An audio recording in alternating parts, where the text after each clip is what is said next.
ትራምፕ ቀይ መስመር አለፉ። ፑቲን አስጠነቀቁ። ግሪንላንድ ታደረች። ከኒኮላስ ማዱን መያዝና ከስልጣን መውረድ በኋላ የዶናልድ ትራምፕ አስተዳደር ግሪንላንድን በኃይል መያዝ ጨምሮም ደሴቱን ማስከበር ላይ ትኩረቱን አድርጎ ታይቷል። የአሜሪካ አካሄድ አወዛጋቢ ሀገሪቱ መሪ በደሴቲቱ ዕጣ ፈንታ ዙሪያ እስከምን ሊያዝ ይችላል በሚለው ዙሪያም ትልቅ ስጋትን ያስከተለ ሆኗል። በግሪንላንድ ዙሪያ የሰማነው ነገር እጅግ በጣም አሳሳቢ ነው። በዚሁ ትክክለኛ ስጋት ዙሪያም አውሮፓውያኑ እየታደረገ የነበረ ቢሆንም ነገሩ እንደዚህ ከሆነ የኛ ምላሽ ምን ሊሆን ይችላል ሲሉም የአውሮፓ ህብረት የውጭ ግንኙነት ኃላፊ ካጂያ ካላስ ከቀናት በፊት ተናግረዋል። በምዕራባውያን ተንታኞች እምነት በግሪንላንድ ዙሪያ አሜሪካ የያዘችው የበዛ ፍላጎት ኔቶን መከፋፈል ውስጥ የሚከተው ነው የሚል ፍራቻም ደቅኗል። አንዳንዶች ሩሲያን ኢላማ አድርጎ የተቋቋመው ኔቶ የራሱና ባለ አሜሪካን ህገወጥ አካሄድ መቆም አቅቶታል ሲሉም ወታደራዊ ጥምረቱ የገባበትን ከባድ አዘቅት ለማመላከት ሞክረዋል። በአሜሪካ ዘንድ ግሪንላንድን መቆጣጠር በአካባቢ ያለውን ግዙፍ የማዕድን ሀብትና ወሳኝ ንግድ መተላለፊያ ከመቆጣጠር ባሻገር አንድምታ ያለው ሆኖም ታይቷል። ዶናልድ ትራምፕ በደሴቱ ላይ ከፍተኛ ፍላጎት ያሳደሩ በባልቲክና አትላንቲክ መተላለፊያ የሚገኘው ስፍራው ለሩሲያ ጦር ካለው ወሳኝነት አንጻር እንደሆነም ተንታኞች ይናገራሉ። በተለይም የሩሲያ ኒውክሌር የታጠቀ ባህር ሰርጓጅ በአካባቢ ያለውን እንቅስቃሴ አሜሪካን ስጋት የጣለ መሆኑ ይነገራል። በአሜሪካ ዘንድ ደሴቱን መቆጣጠር ከተገዳዳሪ ኃይላት ሊሰነዘር የሚችል የኒውክሌር ጥቃትን ለመከላከል ያቀደ የረጅም ጊዜ ውጥን አካል ነው ይባላል። የሩሲያን የኒውክሌር ባህር ሰርጓጅ መርከቦች ጥቃት ለመመከት በዚህ በአርክቲክ ቀጠና ላይ አሜሪካ ስፍራዎችን መቆጣጠሯም አስፈላጊ እንደሆነ የሚናገሩ በርካቶች ናቸው። በወታደራዊ ዘገባዎች መሰረትም አሜሪካ በሰሜን አትላንቲክ የሩሲያ ባህር ሰርጓጅ መርከቦችን ለመከታተል አቅማጣ ቆይታለች። ከሞስኮና አጋሯ ቻይና ጋር ድንገተኛ ግጭት ከተፈጠረም ኒውክሌር የታጠቁ ፖሳይደን ቶርፒዶዎች ወይም ሀገር አቋራጭ ባሊስቲክ ሚሳይሎችን ባልታሰበ ሁኔታ የአሜሪካ ባህር ዳርቻን ኢላማ ሊያደርጉ የሚችሉበት ዕድል የሰፋ እንደሆነ ይነገራል። ግሪንላንድ ለውሃ ውስጥ ድሮኖች መቀመጫነት ብሎም የተቃራኒ ጎራን ባህር ሰርጓጅ መርከቦች ለመመከት ተመራጭ ስፍራ መሆኗን ዓይን እንዲበዛባት ምክንያት መሆኑ ይገለጻል።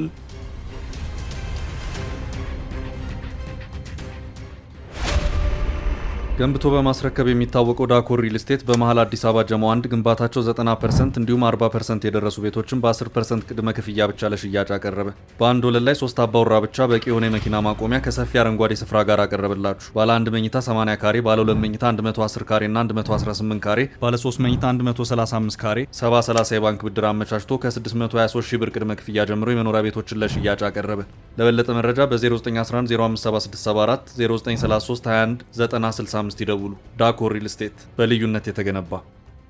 የትራምፕ አስተዳደር ደሴቱን የመቆጣጠር አካሄድ የአሜሪካን አደገኛ የኒውክሌር ጥቃት ደካማ ጎን የመዝጋት ስትራቴጂክ አጥር መሆኑን በርካቶች ይናገራሉ። ሆኖም ግን አሜሪካ በቀላሉ ደሴቱን መቆጣጠር ትችላለች የሚለው ቀላል ጥያቄ አልሆነም። ፕሬዚዳንት ትራምፕ በአንጻሩ በዚህ ተባለ በዚያ ደሴቱ የእኛ ናት አይነት ጀብደኛ ምልከታዎችን እየሰነዘሩ ይገኛል። በተንታኞች እይታም ዓለም አቀፍ ሕግጋትና ልማዶችን ወደ ጎን ካልን የግሪንላንድ ደሴት በአራት መንገዶች የአሜሪካ ንብረት የመሆን ዕድል እንዳላት ይናገራሉ። የመጀመሪያው ከአሜሪካ ዘንድ በሚፈጸም ወታደራዊ ስፍራ በዋሽንግተን እጅ ሊገባ የሚችልበት ድል ከመኖሩ ጋር ይያያዛል። ሁለተኛው አማራጭ ግሪንላንድን ከዴንማርክ መግዛትና ለአካባቢው ሕዝብ ግዙፍ የመዋዕለ ንዋይ ቃል ኪዳን መግባት መሆኑ ይናገራሉ። የአይነቱ አካሄድ አንድን የሀገር ክፍል እንደ ተራ የሱቅ ሸቀጥ መገበያ መሆኑን ግርምት ያጭራል። ሶስተኛው አማራጭ ለግዛቱ የራስ ገዝ ቅርጽ በመስጠት የደሴቱን የመከላከያና የውጭ ግንኙነት ፖሊሲን በአሜሪካ እንዲመራ የማድረግ ስምምነት መፈራረም መሆኑ ይገለጻል።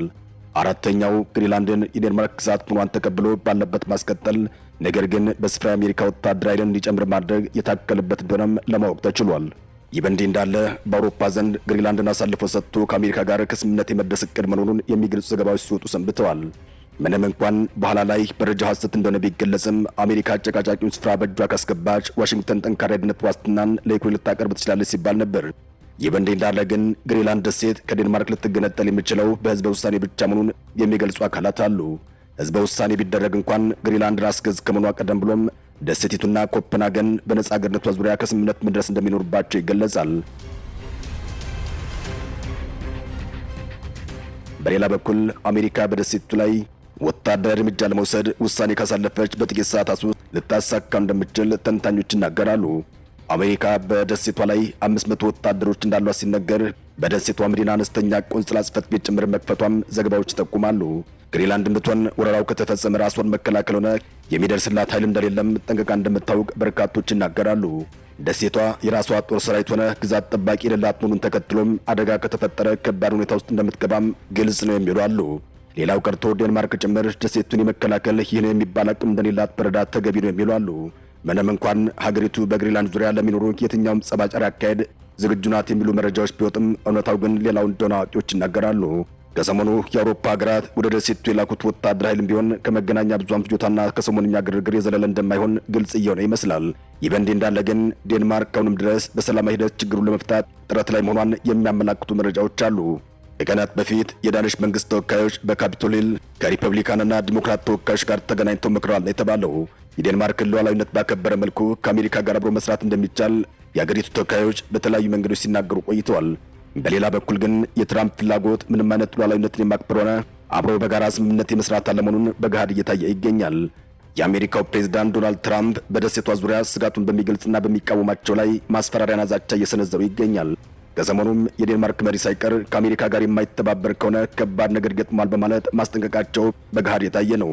ከዕለት ዕለት የአሜሪካ ጫና ሂደት እያየለ መምጣቱ ተከትሎም ሰሞንኛው የቬኔዙዌላ ጥቃት የልብ ልብ የሰጣቸው ፕሬዝዳንት ትራምፕ በደሴቱ ላይ ጦራቸውን ሊያዘምቱ ይችላሉ የሚል ስጋት የፈጠረ ሆኗል። በመጨረሻም ፕሬዝዳንት ትራምፕ በግሪንላንድ ደሴት ዙሪያ ፍላጎት ማሳየት የጀመሩት ገና በመጀመሪያ የፕሬዝዳንትነት ዘመናቸው ማለትም በ2019 እንደነበር ይነገራል።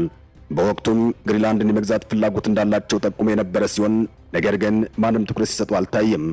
ነገር ግን አወዛጋቢው ሰው ዳግም የዋይት ሀውስን ንግስና ማግኘታቸውን ተከትሎም ደሴቱን በምጣኔ ሀብት ሆነ በወታደራዊ ኃይል ተጠቅመው መቆጣጠር እንደሚፈልጉ ተናገሩ። ደሴቷ ካላት ስትራቴጂካዊ ወሳኝነት ባለፈም 80 በመቶ የሚሆነው ክፍሏ በበረዶ የተሸፈነም ግዙፍ የማዕድን ሀብት ያላት እንደሆነች ይነገራል። ያለፉትን 300 ዓመታት በዴንማርክ ባለቤትነት ስር ያለችው ደሴቱም በቀጣይ ጦርነት ታማዝ የምትችልበት እድል እንዳለም በአጽንኦት የሚናገሩ አሉ። ትራምፕ በደሴቱ ዙሪያ ያላቸው ፍላጎት በተደጋጋሚ መናገራቸውን ተከትሎም የዴንማርክ መንግስት የግሪንላንድን የመከላከያ በጀት በከፍተኛ ሁኔታ ማሳደጉ ይገለጻል። ያም ሆኖ ግን ደሴቲቱ ከአሜሪካ መንጋጋ የመትረፍ እድሏ እጅግ አጠራጣሪ ነው እየተባለ ይገኛል። ዶናልድ ትራምፕ ዳግም ወደ ዋይት ሀውስ በመጡበት ወቅትም ግዙፏን ደሴት በባለቤትነት መቆጣጠር ለአሜሪካ ፍጹም አስፈላጊ ነው ባሉበት መልኩም የስነ ልቦናውን ጨምሮም ሁለገብ ፍልሚያውን አጋግለውታል። በእርግጥ ግሪንላንድ ራስ ገዝ የዴንማርክ ግዛት መሆኗ ግዙፍ የአሜሪካ የጠፈር ተቋም የሚገኝባት ከመሆኑ ጋር ተዳምሮም ትራምፕ አይናቸውን ቢጥሉ ሊያስገርም እንደማይገባ ይናገራሉ። ትራምፕ ተሳክቶላቸው አሜሪካ ስፍራውን ካስገባች ከስትራቴጂካዊ ጠቀሜታ በተጨማሪም ያላትን ከፍተኛ የማዕድን ክምችት በንግድ እሳቤ ለሰከሩት የአሜሪካ መሬት ትልቅ ትርጉም እንደሚኖረው ይታሰባል። አሜሪካኖች በሁለተኛ ዓለም ጦርነት ደሴቱን ከተቆጣጠሩ በኋላም አሁንም ድረስ በመቶዎች የሚቆጠሩ ወታደሮች በአካባቢው ላይ አስፍረው እንዳሉ መረጃዎች ያመላክታሉ። በ1951 እንደ አውሮፓውያን አቆጣጠር የተደረገው ስምምነት ዴንማርክ የደሴቷን መሰረታዊ ሉዓላዊነት ብትቆጣጠርም ለአሜሪካ ትልቅ በር ከፍታ መቆየቷ አሁን ሂደቱን መነሻ አድርገው የሚያዩት አሉ። አሜሪካ በደሴቱ ውስጥ የራሷን የጦር ሰፈር ጭምር ያላት መሆኑ ደካማዋን ግሪንላንድን በቀላሉ በቁጥጥሯ ስር እንድታስገባት ያደርጋት ይችላል ተብሎ መታመን ጀምሯል። አንዳንድ የምዕራቡ ዓለም ወታደራዊ ተንታኞች ዴንማርካውያን እንደ ቀልድ ይመለከቱት የነበረውን የግሪንላንድ የባለቤትነት ጥያቄ አሁን ላይ አይኑን አፍጥጦ ጥርሱን አግጦ መጥቷል ሲሉ ይደመጣሉ። ባሳለፍነው ዓመት ትራምፕ ደሴቱን የመግዛት ፍላጎት አላቸው መባሉን ተከትሎም ዴንማርካውያን አሜሪካን ካሊፎርኒያን ለመግዛት አስቂኝ ዘመቻ ጀምረው እንደነበር አይዘነጋም። ከ200 ሺህ በላይ ሰዎች እስካሁን ፊርማቸውን ያኖሩበት ዘመቻ ውጤታማ እንዲሆን እያንዳንዱ ዴንማርካዊ $18,000 እንዲያዋጣም ተጠይቋል። ይህ በእንዲህ እንዳለ ግን ግሪንላንድ የአሜሪካ አካል መሆን አለባት የሚል ነገር ከዋይት ሀውስ መነገሩን ተከትሎም የትኛውም አማራጭ በትራምፕ ጠረጴዛ ላይ እንዳለም አመላካች ሆኗል። የዋይት ሀውስ ምክትል ጽሕፈት ቤት ኃላፊ ስቴፈን ሚለር ይህ የአሜሪካ መንግስት ይፋ አቋም ነው በማለት ዴንማርክ በግሪንላንድ ያላትን ሉዓላዊነት ሲሽሩ ተሰምተዋል። አሜሪካ የግሪንላንድን ጉዳይ ለመወሰን ወታደር ኃይል ልትጠቀም እንደምትችል ሲጠየቁም በደሴታዊ ወደፊት ዕጣ ፈንታ ዙሪያም ከአሜሪካ ጋር ጦር የሚማዘዝ የለም የሚል ስፍራው የአሜሪካ መሆኑን ነገር ግን አሻፍሬ ብሎ የሚመጣ ካለም ግጭት መኖሩ አይቀሬ እንደሆነም የሚጠቁም አስተያየት ሰጥተዋል። በዴንማርክ ንጉሣዊ አስተዳደር ስር የምትገኘውን ራስ ገዝ ግዛት በተመለከተም የአሜሪካን ይገባኛል ጥያቄ በተደጋጋሚ ውድቅ ስታደርግ የቆየችው ኮፐንሃገን ዘንድሮ ከባድ ነገር እየመጣባት መሆኑን መናገር ይቻላል። ይህ በእንዲህ እንዳለ ግን ሩሲያን ጨምሮ የተለያዩ ሀያላን ሀገራት ግሪንላንድ የዴንማርክ ሉዓላዊ ግዛት ናት በማለት የትራምፕን አስተዳደር አካሄድ ውድቅ ሲያደርጉት ተደምጠዋል። ትራምፕ በአንጻሩ ደሴቱ በሩሲያና በቻይና መርከቦች የተከበበች ናት በሚል ዴንማርክ ደህንነቷን ማረጋገጥ እንደማትችል ደጋግመው ሞግተዋል። የትራምፕ አስተዳደር ሌላው ቀርቶ የአውሮፓ ህብረት ግሪንላንድ ደሴት በአሜሪካ ቁጥጥር ስር እንዲገባ ፍላጎት እንዳለው ሲናገሩም ተሰምተዋል። በሌላ በኩል ደሴቱ ጭምር የአሜሪካ ግዛት የመሆን ፍላጎት የሌላት መሆኑን የትራምፕ ሙግት አጠያቂ እንደሚያደርገው ተንታኞች ይናገራሉ።